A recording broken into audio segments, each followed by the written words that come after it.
Aujourd'hui, Édouard nous parle de l'épidémie de grippe de 1951. Édouard, mon arrière-grand-père, racontait toute sa vie dans ses carnets et on les lit ensemble.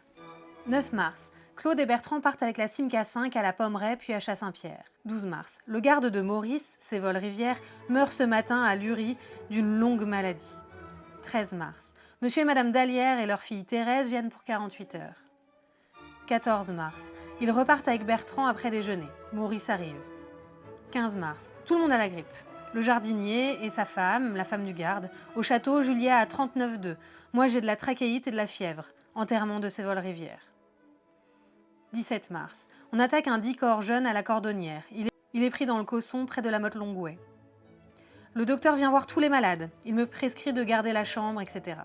En 1951, il y a eu une énorme épidémie de grippe H1N1 dans le monde.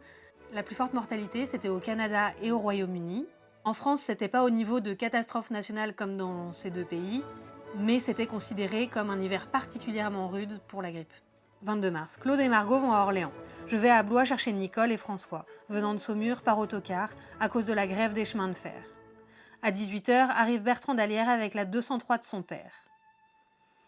23 mars. Fermée de lapins du chalet, 3e fois, avec François, Bertrand et Alain. 82 lapins. Je suis toujours souffrant de trachéite.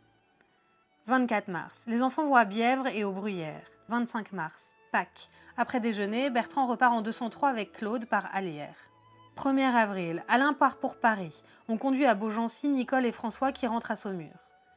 5 avril. Dans la sapinière du Lièvre, Portier et Fondard déterrent une renarde et ses 5 petits, âgés de 10 jours environ.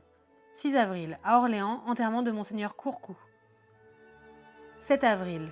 L'équipage de Chaudenay vient attaquer ici. On lui donne un cerf dans le désert. À l'attaque, les chiens partent sur les chevreuils. Le cerf se dérobe avec un seul chien à ses trousses. Chaudenay, dérouté, abandonne la partie et va attaquer un autre cerf au grand sable. On ne prend pas. Demain, on verra que le recul d'un canon peut faire perdre la mémoire.